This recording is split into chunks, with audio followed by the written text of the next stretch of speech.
Unida contra las violencias de género. Argentina Presidencia.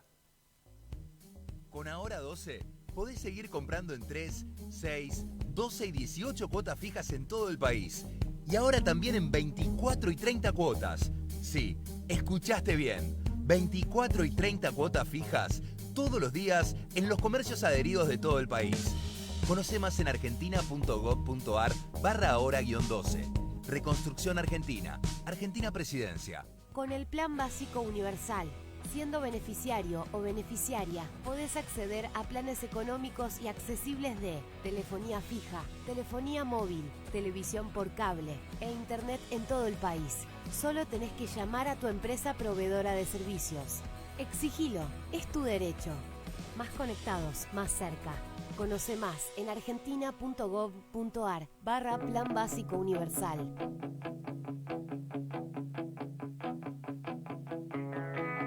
Sentís algo que grita en tu interior. Sentís que estás de cara a un precipicio y por alguna razón estás acaparado. Como si hubiera un plan que ya estaba pensado. Sabes que siempre es tu condición la de ser aprendiz, humilde en este abismo.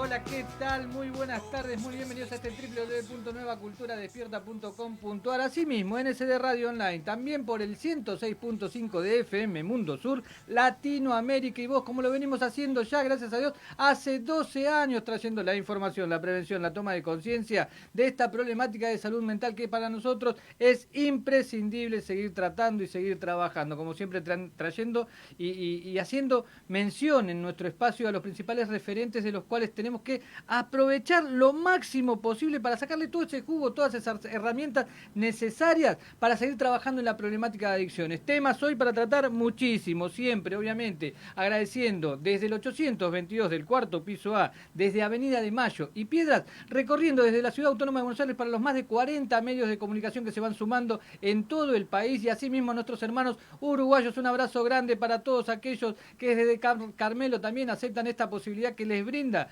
Nueva Cultura Despierta. Quien les da la bienvenida es Andrés Olivera, agradeciendo también en la dirección general al señor Víctor Ramos, que abre estas puertas, también Julio Zarza, quien está en los controles técnicos, que hace posible que lleguemos a todos estos ámbitos, Danielita Jiménez. Y así, de esta forma, la verdad, un placer, un orgullo, y me pone muy contento tener la posibilidad de traer a Mercedes Aranguren, porque si hay experiencia, si hay una palabra notable de mucho trayecto, de mucho trabajo en esta problemática de situaciones de sufrimiento social en la República Argentina debido a la amplia gama de respuestas que ha brindado la Fundación Convivir, es Mercedes Aranguren. Por eso, bienvenida a esta Nueva Cultura Despierta. Gracias, Andrés, un placer estar aquí y compartir todas nuestras experiencias con vos y con toda la audiencia. Bueno, Mercedes, la verdad que hay un tema inevitable que está rondando en el aire, y nosotros que trabajamos en este ámbito social tenemos que hacerlo llegar a esta mesa de trabajo. Seguramente hay muchos amigos esperando escuchar qué es lo que decimos sobre esta situación en particular. Nosotros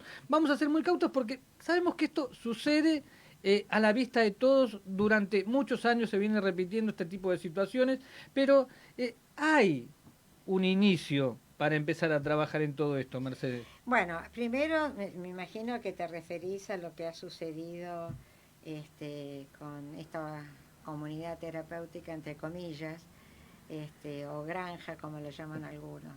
Bueno, obviamente es un hecho lamentable, pero lo que yo tengo para decir es, no conozco esta red de organizaciones o de quintas. Lo que sí tengo para decir que esto se podría haber evitado. ¿Y cómo se podría haber evitado? Si tuviéramos una ley que facilitara las habilitaciones y que hubiera un Estado que supervise y controle. Cuando no se puede registrar habilitaciones residenciales porque hay una ley que impide los monovalentes, una cuestión insólita, porque si hay clínicas especializadas en otras patologías, no entiendo por qué no puede haber centros especializados en adicciones. Entonces, ese para mí es el primer punto. Entonces, si tuviéramos una ley que facilitara y que no pusiera impedimentos en la apertura de centros especializados, habría habilitaciones disponibles. Y con habilitaciones hay controles. Entonces, acá es donde está el nudo del problema.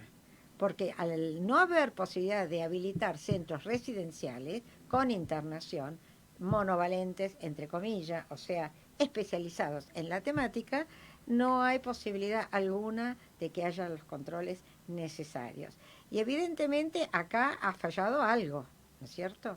Así que bueno, esto es, hoy me parece que es uno de los temas importantes que tenemos que seguir poniendo en la agenda pública para buscar cuáles son aquellas adecuaciones de la ley de salud mental, porque no es una crítica a la ley es muy buena en sí misma, porque defiende los derechos humanos, digamos, cuida al usuario, habla del trabajo interdisciplinario, pero hay una cuestión que se ha demostrado que a lo largo de 10 años, desde que se promulgó, hay muchos problemas en su implementación, en la internación no voluntaria específicamente, y en esto que como de manera colateral tenemos el tema de que no hay habilitaciones. La verdad, Mercedes, has abierto un abanico impresionante de preguntas y de cosas para aclarar y dejar hacia la audiencia. Esto de monovalente. Cuando hablamos de monovalente, decimos que la persona tiene que ser tratada simplemente por las adicciones. No, ¿sí? no. Lo que decimos es que lo que cuestiona es que las adicciones, según la ley, tienen que ser tratadas en los hospitales públicos y que aquellos privados tienen que ser multivalentes o polivalentes. Es decir, no solamente tratar adicciones, sino tratar otras patologías o tener otras actividades relacionadas. Entonces, una comunidad terapéutica, por ejemplo, que se dedique exclusivamente a la atención de adicciones, no encaja dentro de esta ley. Pero ¿y no hay trastornos para tratar, para patologías duales que se traten conjuntamente con esto? Sí, pero, pero el tema es cómo es el centro de tratamiento. Entonces, si una comunidad terapéutica se dedica solamente a adicciones, aunque sea patología dual, no está reconocida. Ahora, ¿hay posibilidades de modificar esto? Sí.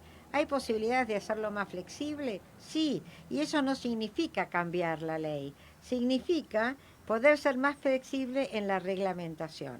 Entonces, muchos lo han resuelto incorporando otras patologías vinculadas a discapacidad, vinculadas a la neurología, y lo han resuelto, tanto las clínicas psiquiátricas, por ejemplo, que también están impactadas con esto. O sea, una clínica psiquiátrica tradicional, como teníamos hace unos años, no, hoy por hoy no está dentro del marco de la ley. Ahora, las clínicas psiquiátricas rápidamente se adecuaron porque tuvieron digamos, la mirada rápida de incorporar otras actividades o de hacer alianzas con otros centros para quedar dentro de un marco polivalente. Ahora, el tema es que las comunidades terapéuticas sí lo están haciendo, pero hoy por hoy nuevas comunidades terapéuticas registrándose dentro del marco de la ley no pueden, como comunidades terapéuticas. Tendrían que pensar en un centro de tratamiento mucho más complejo. Y me refiero a los que tienen internación, porque por ejemplo Fundación Convivir tiene un centro de consultorios de tratamiento y nosotros sí tenemos la habilitación. Bien, ahí vamos. Entonces, específicamente, para dar respuestas y desde el ámbito en donde las comunidades terapéuticas hace 2 meses se empezaron a dar nuevas habilitaciones en la provincia de Buenos Aires. ¿Qué es lo que está sucediendo? A mí me sorprende que no esté la información concreta dado en todos los medios de comunicación. Ha sido una información que ¿Sabés qué pasa, Andrés? Primero que hay mucha desinformación. Y segundo, ¿qué es lo que está sucediendo? Hay muchas habilitaciones que se están venciendo de centros, de comunidades que están en orden. Entonces, ¿qué pasa? Si esas habilitaciones no se renuevan, se van cerrando espacios y cada vez va a haber menos oferta para la parte terapéutica. Entonces, hoy por hoy se han visto también obligados a renovar las habilitaciones de aquellas comunidades que están en condiciones de continuar.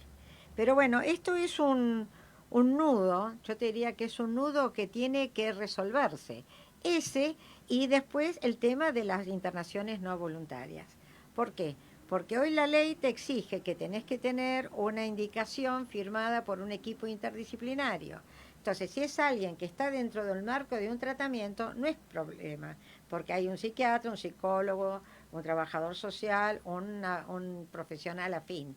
Pero si no está en tratamiento esa persona, vamos a poner un ejemplo hipotético, que está en situación de calle, que la familia lo quiere internar, tiene que recurrir a un psiquiatra, a un psicólogo que no lo conocen, entonces la situación se vuelve absolutamente compleja para la internación. Antes estaba el artículo 482 que intervenía el juez e indicaba. Entonces, evidentemente todo esto viene porque sí ocurrieron muchos excesos. Y sí, siempre que hay muchos excesos, nos vamos para el otro lado. Entonces ahora tenemos que encontrar el punto medio, que es, bueno, encontrar una solución para aquellas situaciones que se van presentando cotidianamente. Después me pregunto qué hacen hablando de estas problemáticas los panelistas de Intratable o de programas de la tarde que realmente desinforman y no traen, y gracias Mercedes por venir y dejar todas estas herramientas fundamentales para ir entendiendo todo este entramado. Y te voy a agregar algo más que ¿eh? me impresionó mucho de escuchar a algunos periodistas que estaban diciendo, pero ¿cómo? ¿El Tito Medina cobraba por las charlas? ¿Y cuál era el problema que cobrara? Y sí, su trabajo. A ver, yo no lo estoy ni defendiendo ni no defendiendo porque obvio. Desconozco la situación. Pero digo, con el mismo criterio que cualquier otro profesional cobra por su servicio, no está mal que se cobre. El asunto es que no haya transparencia. Y me parece que de esto estamos hablando. La falta de transparencia en el trabajo, en las habilitaciones, en el funcionamiento de estos centros, y eso es porque no hay controles. Bueno, ¿y quién tiene que dar el puntapié inicial para todo esto? ¿Desde la legislación, desde el gobierno de la provincia, en el la nación? Congreso hay varias propuestas.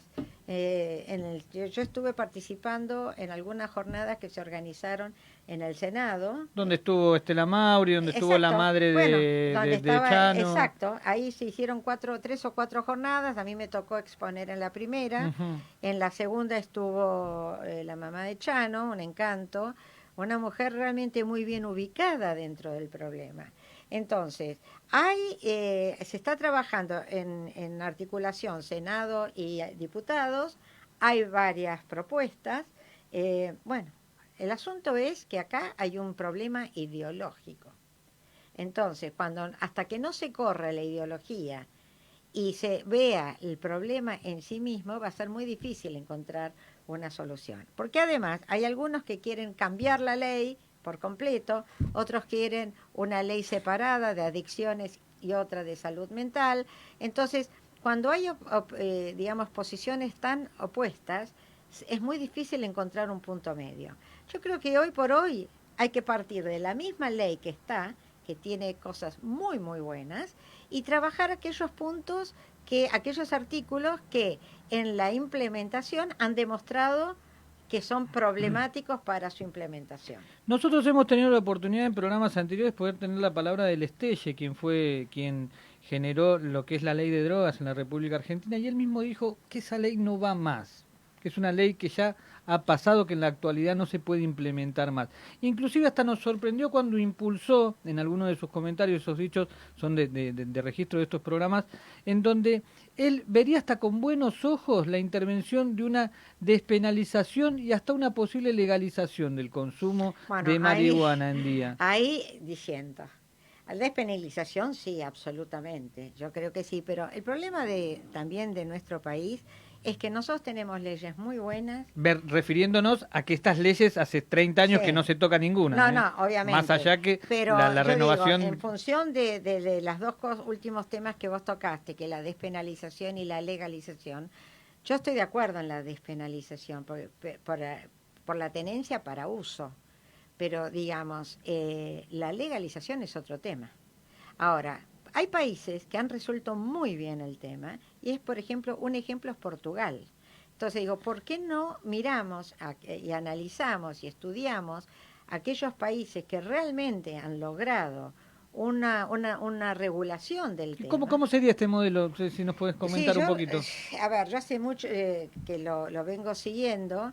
Hay como distintos pasos, ¿no? El primero, digamos, te pescan con droga para consumo y te hacen una observación y te obligan a hacer, no la tengo muy clara como para decírtelo hoy paso por paso, pero tiene como 2 o 3 pasos. La primera vez que te encuentran es una advertencia, la segunda es una multa, la tercera ya estás complicado. Pero no hay castigo penal. En todo caso hay tratamiento, hay prevención.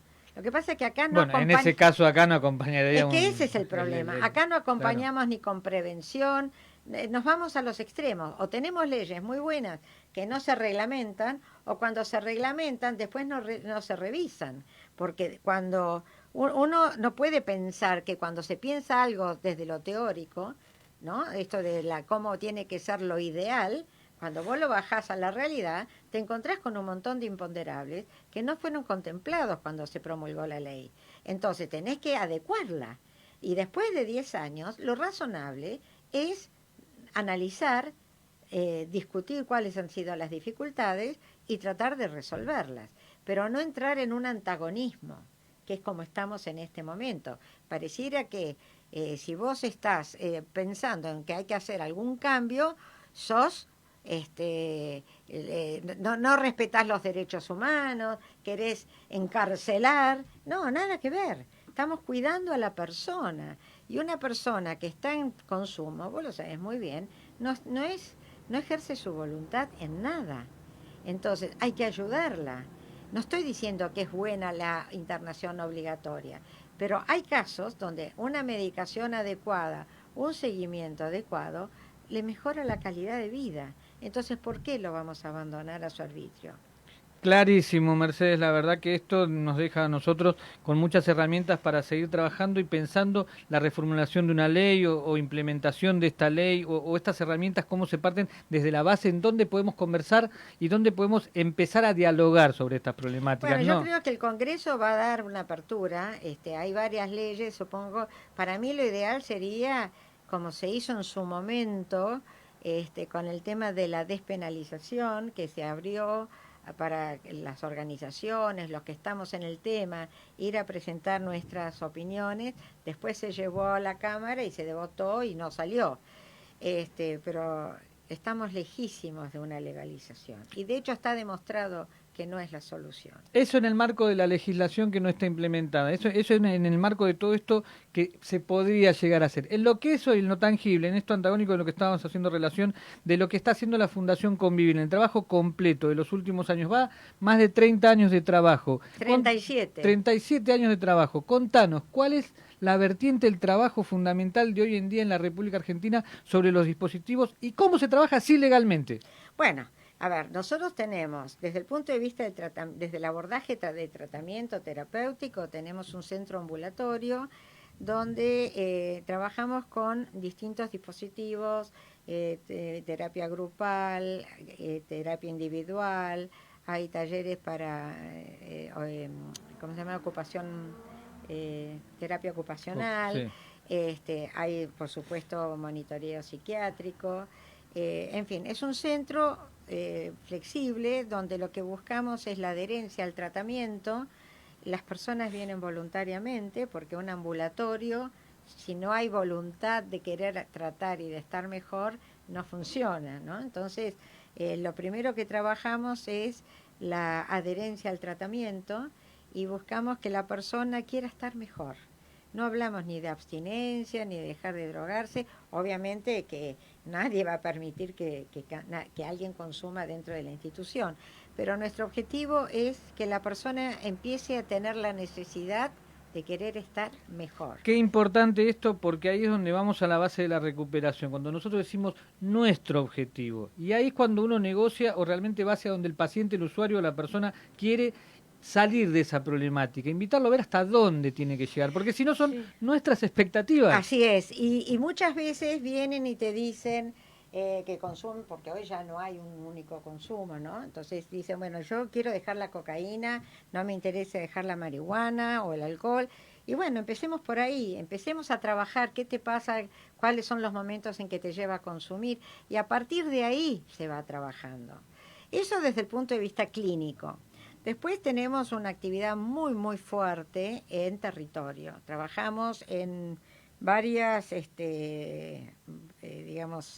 asentamientos o villas en la ciudad, en la Villa 21-24 de Barracas. Estamos desde el año 2013. Tenemos un dispositivo de género que se llama Casa Santa Clara, donde hay distintos dispositivos dentro de ese programa. Uno es Mujeres en Movimiento, tejiendo lazos, en fin, y ahí trabajamos. En los primeros años era, nuestra población de trabajo eran las chicas que terminaban en la primaria hasta los 18 años. Pero después, a medida que nos fuimos involucrando más con el barrio, porque tenemos una casa propia donde ahí convocamos, es un espacio abierto donde las chicas pueden venir, donde interactuamos con otras organizaciones locales, donde damos talleres. Ahí vimos que había una necesidad de chicas también más grandes. Entonces, inclusive después de la pandemia se agudizó eso. Hoy trabajamos con mujeres de todas las edades. Mercedes, ¿cómo era cuando se asentaron en estos barrios vulnerables del conurbano, de la Ciudad Autónoma de Buenos Aires, en estos territorios en los que trabajan? Porque antes se hablaba de una erradicación de estos asentamientos. Hoy son barrios asentados. No, sí, son barrios que están para quedarse. Lo que pasa es que lo importante cuando uno ingresa a estos lugares, nosotros también estamos en Rodrigo Bueno y en Mujica Lugano, y tuvimos mucho tiempo también en Retiro. Acá es donde entra toda la metodología del tratamiento comunitario, ¿no? Donde es nuestro fuerte, nuestro abordaje territorial, donde trabajamos lo que se llama el gran paraguas del sufrimiento social. Nosotros entendemos que las personas tienen un sufrimiento social que está causado por una multiplicidad de factores, entre los cuales están las adicciones, pero que las adicciones son más una consecuencia que una causa de ese sufrimiento. Entonces, hacemos un abordaje más integral. Y este abordaje, cuando entramos en estas comunidades, hacemos lo que se llama la investigación en la acción. Es decir, empezamos a hablar, primero entramos de la mano de alguien local. Nosotros en la Villa 21-24 entramos de la mano de los curas villeros. En ese momento estaba el padre Pepe, el padre Charlie, hoy está el padre Toto. Nosotros articulamos con la iglesia, y cuando entramos allí empezamos a hablar con los líderes locales del barrio, y más allá del barrio. Pero ¿cómo pega ese salto la Fundación Convivir de laburar de lo clínico a a nosotros? A mí siempre me pareció que era importantísimo pensar a la persona de manera integral, y que la persona no es solamente esto de que venga al centro a hacer tratamiento, sino nosotros ir a donde está el problema. Entonces, a partir de ahí fue una decisión estratégica, política y profesional nuestra como organización de ir a donde están los problemas, donde todas esas personas que no acceden a la salud pública de alguna manera, pero que la necesitan. Entonces, desde ahí nosotros empezamos a indagar. El hecho de pertenecer a muchas redes regionales iberoamericanas nos permitió conocer a la RAIS, ¿no?, que es la Red Americana de Intervención en Situaciones de Sufrimiento Social, que es una red que hoy la componen 11 países de la región. Si querés te los digo. Sí, México, Costa Rica, México, Costa Rica, Colombia, Brasil, Paraguay, Honduras, estoy yendo a sí. Perú, Paraguay, Bolivia, Chile, Uruguay, Argentina, y me estoy olvidando de alguno. Entonces, esta red empezó a raíz de una investigación que la lideró Efraín Milanese, un psicoanalista italiano muy prestigioso, en México. Entonces, y fue financiada por Cáritas Alemania. Entonces, esta investigación tenía como objetivo ver qué abordaje podía ser efectivo en estas comunidades donde las personas tienen un sufrimiento muy importante, donde hay un alto consumo, pero que no acceden a los centros de salud. Y así nace el tratamiento comunitario. Nace el modelo ECO2, que es un metamodelo donde se trabaja, los ejes principales son el hecho de la investigación en la acción, el hecho de la incidencia en las políticas públicas, el hecho de trabajar en un abordaje abierto y comunitario, y tomar el tema como un sufrimiento, como un paraguas global, ¿no?, del sufrimiento social. Y bueno, y ahí nace como metodología específica el tratamiento comunitario, que es esto que nosotros ejercitamos cada vez que vamos a territorio. Y hoy lo hacemos no solamente en territorio, en estas villas que te mencioné, sino que también tenemos 2 dispositivos de infancias que se desarrollan dentro de nuestra sede en Barracas, pero que en una es un centro de primera infancia que van unos 130 chicos todos los días, y el otro es Cartonerito, que trabajamos con el MTE, que es Movimiento de Trabajadores Excluidos, y que trabajamos con ellos y con las coordinadoras y con el propio movimiento, y que nos ha permitido aprender unos de otros, ¿no? Esto es lo interesante, que nosotros no vamos con un saber, sino que estamos abiertos a aprender mutuamente unos de otros, y que en este intercambio, en esta construcción conjunta que hacemos, va a salir algo mucho mejor. Es que yo creo que nosotros creemos que la profesionalidad nace del hecho de poder brindarle lo que el usuario, lo que el paciente, lo que la persona necesita en esta situación para generar los resultados que él desee como convenientes, porque a nuestra mirada está subjetiva y atravesada por todas estas circunstancias. Y además te digo algo mucho más importante, y es que cuando uno entra en estas comunidades, siempre cree que uno sabe lo que necesita. Claro. Y en realidad esta metodología de la investigación en la acción te permite detectar cuáles son los verdaderos temas convocantes para estas comunidades. Entonces, ahí es donde uno no corre ningún riesgo de equivocarse, porque si uno desarrolla esa capacidad de escucha y escucha qué es lo que la comunidad necesita y quiere, bueno, y se trabaja sobre eso con la comunidad y en la comunidad, seguramente va a salir algo bueno y los resultados van a ser muy buenos. Pero nunca hay que ir pensando que uno va a trabajar para la comunidad, porque eso te pone en un lugar de superioridad. Y acá estamos hablando de una construcción conjunta. Mercedes, cuando se fundó la Fundación Convivir, ¿cuáles eran las expectativas y lo que se creía en ese momento, hace 37 años atrás, como lo dijiste? Y obviamente hoy, con el diario de ayer, es sabido y de puro conocimiento el trabajo. Bueno, era otro país, ¿no? Exacto. Otro país. Contame. En ese momento se hablaba de que Argentina era un país de tránsito, nada más. No se tenía conciencia ni del nivel de consumos ni de lo que íbamos a desarrollar, ¿no? Porque hoy realmente estamos complicados con el consumo. Entonces, en ese momento la Fundación empezó más que todo con actividades de prevención. Pero cuando uno también va profundizando y va evolucionando y se va especializando, entendés que trabajar específicamente en la prevención sin tomar en cuenta la cuestión clínica te limita muchísimo, porque te convertís muchas veces en un teórico, ¿no? Esta misma cosa de decir, yo tengo la teoría de lo que hay que hacer, pero resulta que cuando me encuentro con un usuario, con una persona que sufre el consumo, que tiene una adicción fuerte, bueno, me encuentro con otra cosa. Entonces, hoy por hoy, la prevención está íntimamente ligada al tratamiento. Entonces tenemos los distintos niveles de prevención, pero no podemos pensar en la prevención si no pensás en el nivel de, digamos, la prevención específica, ¿no? Que es cuando ya la persona está comprometida. Ya has presentado la RAIS, has dado la denominación de los 11 países que integran esto. Hace 37 años se funda la Fundación Convivir, lo que es el día de hoy, representando como RAIS Argentina.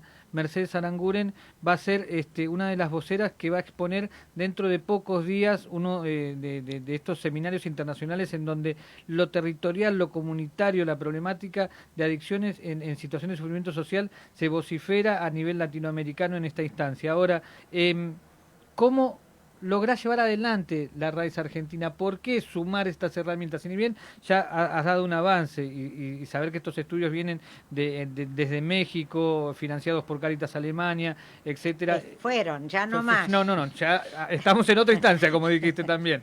Entonces, ¿por qué sumarse a este empoderamiento de esta respuesta? Porque hoy hablar de territorial y comunitario es moneda corriente. Sí, pero ahí, bueno, es un buen punto este. Mira, yo acabo de venir de un congreso en Córdoba donde hablé de la importancia de la terminología, ¿no?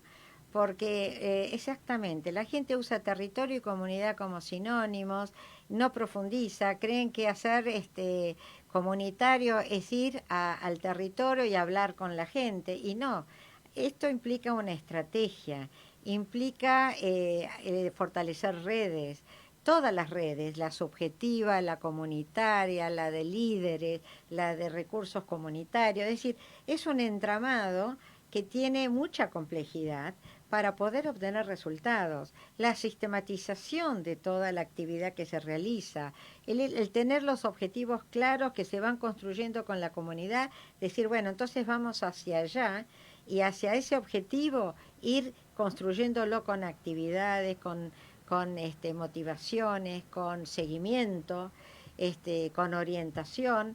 Entonces, eso es muy complejo y justamente el tema que me toca ahora exponer en Paraguay es la sostenibilidad del tratamiento comunitario. Mientras nosotros estamos hablando desde la plataforma de streaming salen las informaciones, los lazos, las fechas, los días, los lugares exactamente que se está por planificar este seminario internacional de tratamiento comunitario del sufrimiento social en este contexto cultural. Te cuento como para que vayamos sumando la herramienta Mercedes y poder llevar esta herramienta para la información de los demás.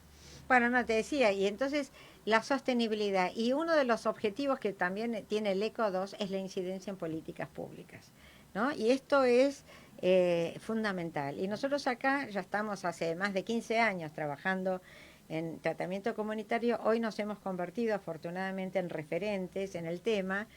Y bueno, estamos trabajando a nivel de la ciudad de Buenos Aires y también con otras provincias que están viendo la importancia de esto, de profundizar la intervención en el territorio, que no es simplemente mandar un equipo a trabajar, digamos, en las localidades, sino que tienen que ir con una metodología, con una estrategia y con herramientas ciertas.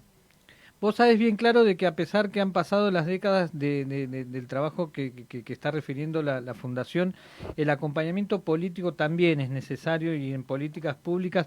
¿Cuándo ha sido más fácil o has visto más compromiso desde el área política para el acompañamiento del trabajo que realizaron? Bueno, a ver, yo tengo que reconocer que el gobierno de la Ciudad de Buenos Aires en sus distintas gestiones siempre nos ha acompañado y nos acompaña. De hecho, nosotros tenemos programas desde el año 2009, es decir, que empezaron como proyectos y hoy son programas sólidos que continúan.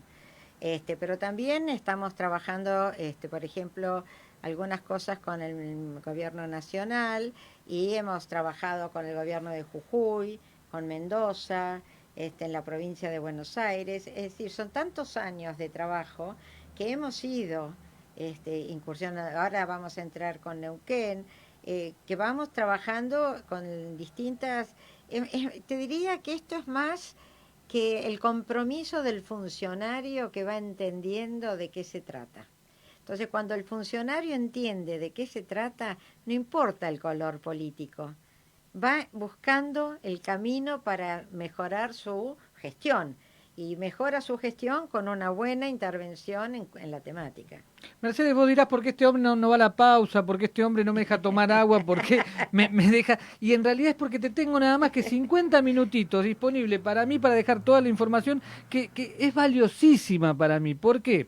Porque nosotros hace 12 años que venimos trabajando en esto y hoy sí tenemos la oportunidad de sentarnos ante Mercedes Aranguren con la experiencia y el trabajo que tiene, pero es muy difícil desde los medios implementar la problemática de adicciones, la problemática de salud mental y esto que acabas de decir vos, empezar a especificar los términos y decir qué es lo que querés informar. Por eso, inclusive nosotros hemos generado esta importante posibilidad de comunicar qué es lo que queremos decir realmente cuando estamos hablando de adicciones y hacia dónde vamos. Por eso te voy a permitir que tomes un poquito de agua y mientras te reformulo la pregunta, nos vamos a ir a la pausa, porque me interesa saber mucho qué es lo que se está gestando en Paraguay.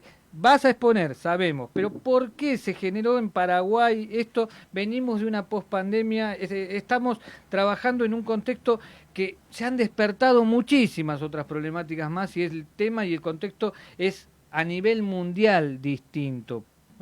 ¿Cómo nos plantamos representando a Argentina y quiénes te van a acompañar? ¿Cómo no? Bueno, ¿te lo cuento ahora? Bueno, a ver, ¿por qué Paraguay? Porque ya nos hemos reunido, nosotros teóricamente hasta la pandemia nos reunimos todos los años, nos hemos reunido todos los años de manera presencial en algún país. Hemos ido a México, a Colombia en 2 o 3 oportunidades, Brasil en 2 o 3 oportunidades, Chile, Perú, Argentina, nosotros como responsables de la RAIS Argentina lo hemos hecho en 2 oportunidades. También los encuentros. Este año en realidad Paraguay lo iba a hacer en el 2020, que estaba previsto para fines de marzo del 2020 y justo agarró la pandemia. Así que había quedado como entre paréntesis este encuentro y bueno, ahora Paraguay lo organizó. Así que también se hizo, a ver, creo, no, en Uruguay no me acuerdo si se hizo, pero bueno, en la mayoría de los países. Entonces, esta es una de las razones, porque el intercambio presencial es muy rico, donde ahí compartimos nuestras experiencias y vamos incorporando digamos, los aportes de los otros países. Y los otros países van tomando nuestros aportes. Por ejemplo, nosotros estamos abriendo el tratamiento comunitario en otros espacios distintos de lo comunitario territorial, y bueno, y desde la perspectiva de la gestión de calidad, y eso es lo que yo llevo ahora al Congreso. ¿Y quiénes me acompañan? Me acompañan 2 directoras de la Fundación, que son 2 genias que, bueno, que vos conocés, que son Cintia y Valeria. Cintia Caballero y Valeria Frato. Valeria es la directora de Relaciones Institucionales y Cintia es la directora de Recursos Humanos y Administración. Pero ambas llevan adelante juntas todo lo que implica el trabajo de desarrollo comunitario. Y bueno, también las estoy introduciendo en la red, porque bueno, pues yo también estoy grande en algún aspecto, entonces estoy pensando en, no te digo retirarme, pero sí correrme un poquito. Tengo nietos, tengo muchos años encima de trabajo, entonces también creo que es muy importante darle lugar a la juventud. Mercedes, en la presidencia de la RAIS americana está Raquel en este momento. ¿Eso es amovible? Es una coordinación porque la RAIS es una red, no tiene todavía marco jurídico. Justamente una de las cosas que vamos a resolver ahora en este encuentro es el marco legal de la RAIS, que la idea es que sea registrado en Colombia. En Colombia. En Colombia. ¿Y seguiría Raquel siendo como coordinadora? Sí, eso no tiene nada que ver. El asunto es que para poder nosotros, digamos, participar en convocatorias internacionales, necesitamos tener el marco legal. Jurídico, sí. El marco jurídico. Entonces, bueno, estuvimos viendo de qué países era el más conveniente, el más flexible, y estábamos entre Brasil y Colombia. Bueno, esto es un poco lo que vamos a resolver ahora. Una de las organizadoras ha estado el viernes pasado en esta nueva Cultura Despierta, Graciela Barreto, diciéndonos Bueno, esto mínimamente. Graciela es la de Paraguay, Claro, la que coordina Paraguay. ella nos decía de los 21 profesionales que se van a reunir de los 9 países que van a hacer presencia en esta oportunidad, y obviamente también todas las expectativas que tenía para la cantidad de gente que estaba establecida en estas 3 jornadas que van a ser estos próximos días. ¿Vos creés que vas a traer qué de allá, Mercedes? Un cúmulo de experiencias, renovada toda la motivación. Va a estar Efren Milanese, que es nuestro, ¿cómo te puedo decir? Nuestro gurú. No, es un profesional de lujo que nos ayuda a la reflexión.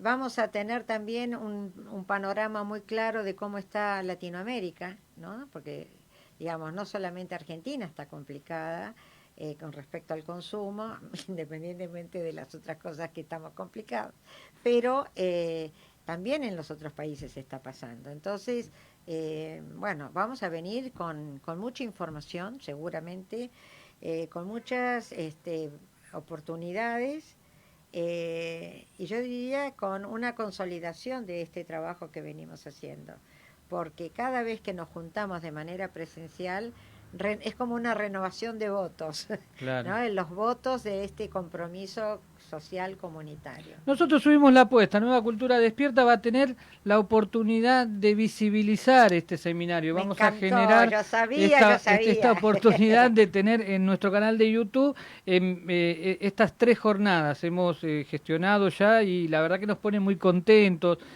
por ser parte de todo este proyecto de trabajo del cual entendemos cuáles son los mismos objetivos, cuál es la necesidad de este trabajo, y es como decís vos, esto de uno muchas veces con la teoría puede tener muchos conceptos claros, pero en lo práctico todos los días esto es variable, y también en lo práctico también puedes generar mucho y necesitar de lo teórico. Entonces es que es fundamental, no podés ir a territorio si vos no tenés un marco teórico que te ordene.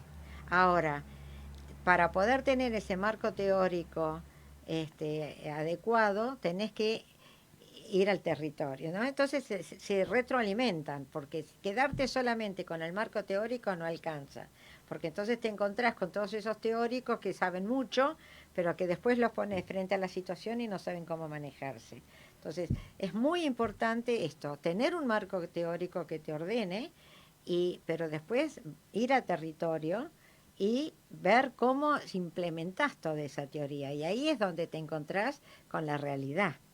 Últimos 4 minutitos de este programa para que veas que ha pasado y ha volado muchísimo. Ya. Realmente nos tenemos que despedir, y como te decía, tener que aprovecharte a lo máximo, porque es esto lo que pasa, dejas tanto que nosotros necesitamos absorber para que después se distribuya por los más de 40 medios de comunicación y se empiece a extraer y a tomar las herramientas y trabajar, porque para nosotros es cotidiano que en estos ámbitos nos movamos y escuchemos este tipo de posibilidades de compartir.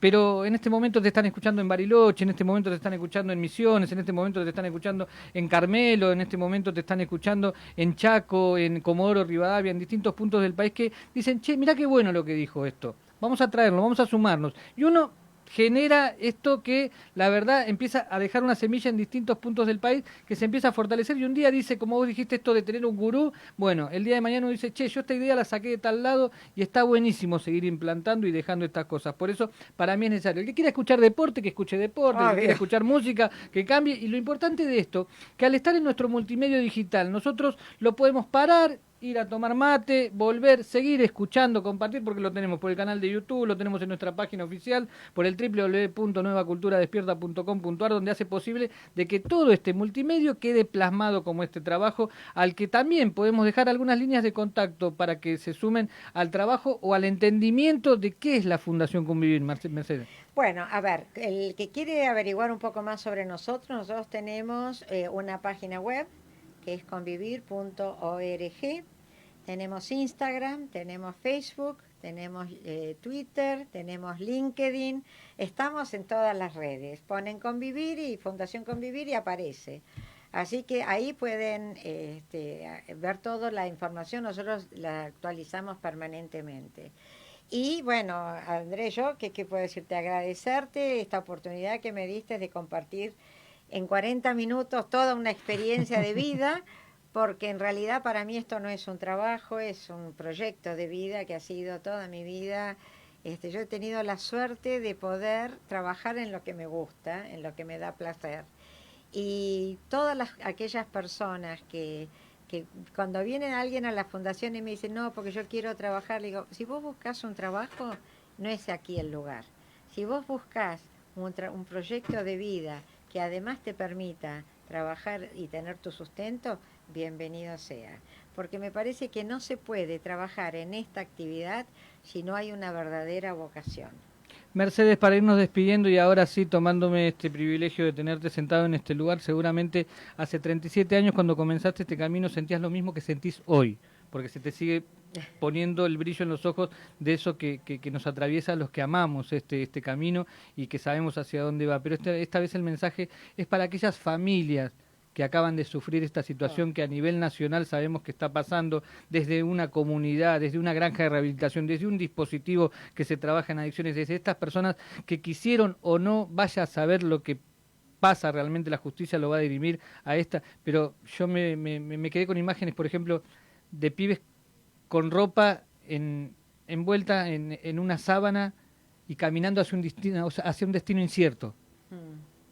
Bueno, a ver, a las familias que le puedo decir que hay que estar en estado de alerta, que la primera señal hay que tener, hay que actuar en la primera señal, porque después es mucho más difícil el camino de vuelta. La prevención no es solamente esto de hablar y decirles que no hay que consumir, que es peligroso, sino también es esto de estar alerta, tener una escucha abierta con los hijos. Y bueno, nadie está exento de que le pueda suceder. La diferencia va a estar en cómo uno actúa frente a la situación. Y creo que es en el primer momento, donde si uno actúa en el primer momento, tiene todas las posibilidades de revertir la situación. Cuanto más avanza la situación, más complejo es. Ahora, también tenemos que pensar que muchas veces estos chicos que consumen es la consecuencia de hogares donde no hay amor, donde no hay contención. Entonces digo, es como muy difícil hablar en general, porque a veces los chicos son realmente víctimas, son chicos con sensibilidad extrema que bueno, que buscan la salida más fácil de una situación de mucho dolor. Pero lo importante es a veces vienen, por ejemplo, a nuestro centro, chicos que vienen traídos por amigos, no por familia, ¿no? Entonces, digo, si uno ve a alguien a quien quiere en una situación de vulnerabilidad, de complejidad, hay que actuar en el momento. Hay que ayudarlo, orientarlo, acompañarlo, antes de que la situación se agrave. Mercedes Aranguren, muchísimas gracias por haber venido a esta nueva Cultura Despierta. Gracias, Andrés, un placer. A ustedes, recordarles que cualquier vulneración de cualquier derecho vale lo mismo. No hay derechos que se vulneren más que otros o no hay vulneraciones que valgan más que otras. Un solo derecho vulnerado realmente vale la pena el esfuerzo y todo el compromiso de todos aquellos que están asumiendo la responsabilidad hoy en día. Con los pibes no se juega.